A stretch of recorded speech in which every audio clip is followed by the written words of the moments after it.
everybody, and happy March Madness. Andrew Lee here for a quick little look at the bracket. We get some in-depth digital coverage of my absolutely favorite time of the year. The NCAA men's basketball tournament is officially underway starting in just a few days. The brackets came out today. Let's take a quick look and kind of So if you think about the buildings in the city of Madison or any Milwaukee, or if you think about heavily the official NCAA March Madness bracket, this is the completed thing. Let's start over here in the South region.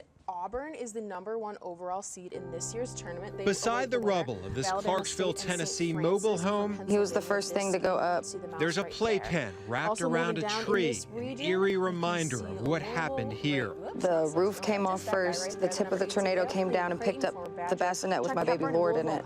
In December of 2023, Sydney Moore's 4-month-old was ripped into the sky. Thought he was dead. Honestly, I'm a little surprised by that move since they just won the Big Ten championship.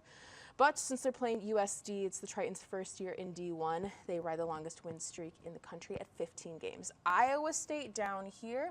Even if we can't, stop every violator and prevent every crash.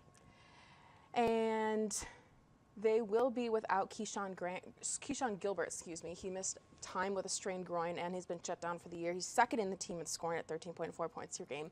Leads him in minutes. Cindy and Greg Mears know the importance of quality health care, not just as patients, but as lifelong professionals in the field.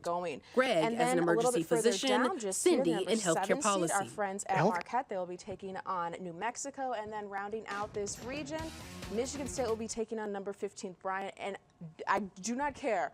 Do not pick against Tom Izzo in March. I've had so many brackets ruined over the years because I've gone against him. So always sticking with Izzo. The West down here in this lower left quadrant, the SEC champs in Florida will be taking on Norfolk State. The two-time defending NCAA champions, UConn Huskies, down here at the 8 seed. They'll be taking on a 9 seed Oklahoma. I will be picking the Sooners in this one. I also like some upsets in this region. Number 5. Memphis, I think, will fall to Colorado State, as will Drake, and will beat 6 seed Missouri. And then down at the bottom here, we have quite the treat with these 3 teams here, mainly their coaches. We get Bill Self and John Calipari in a matchup here in round 1 at 7 and 10.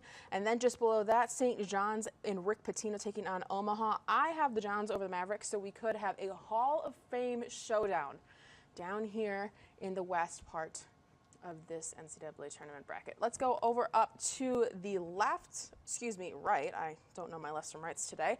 That's where we will find the Badgers holding things down with the number 3 seed as they take. He's asking for it against Gale. They didn't look at all. Out of the Big Sky Conference, a 3-14 matchup in Denver on Thursday. I think once Wisconsin has some time to rest their legs a little bit following the Big Ten tournament loss, they'll handle the Grizzlies with little to no problem. The last time these teams met was in another NCAA tournament opener back in 2012. Jordan Taylor still on the team, leading the team in that one. Duke, the #1 overall in this region here. They are my national champion pick. They are the first ACC team to lead the conference in both scoring offense and in scoring defense. But the X factor of Duke this year will be the availability of freshman phenomenon Cooper Flagg. He sprained his ankle landing really awkwardly in Duke's first ACC tournament game and did not play the remaining 2 games that Duke had of the ACC tournament. Duke won, but Flagg leads the team in every single major offensive and defensive statistical category. That will be an interesting one to keep an eye on.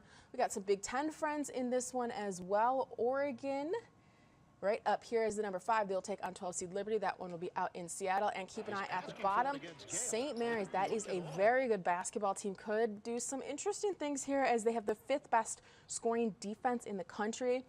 I do think Alabama down here, they are a 2 seed, faltering potentially a little bit. And then our final one, we move down here to the Midwest. Houston, number 1 seed, will be taking SMU Edwardsville. You got to work to get to the spot. My very favorite game of the entire tournament will be my beloved Gonzaga Bulldogs. They are an 8 seed taking on 9 seed Georgia in that one. I'd say tune in. Ryan Emhart is a really fun point guard to watch. Khalil Battle can get hot, so go Zags. 15 News is also Clemson is in this division. They're a 5 seed here taking on McNeese at the 12 seed. Clemson was the only team to beat Duke in conference play. Some more Big Ten friends here. Purdue as a 4 seed as they take on 13 seed High Point. Then Illinois down here at 6, they will await the winner of Texas and Xavier. It's a play-in game coming our way from Milwaukee. And then down here, this is one of my other upsets. I do think UCLA, may falter in a 7-10 matchup. It's not quite the splashy upsets that we see this time of year, but still nonetheless, based on seeding, I could see them faltering to Jordan Love's alma mater. Just have a gut feeling about the Bruins there.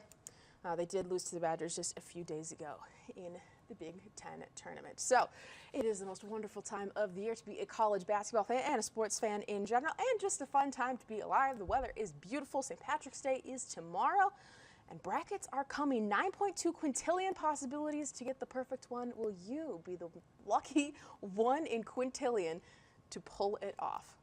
Thank you so much for watching. You can tune into more coverage all throughout here for March Madness. I'll be doing more bracket breakdowns when some of our graphics do come out. But for now, Anderly Panwell, have a great night.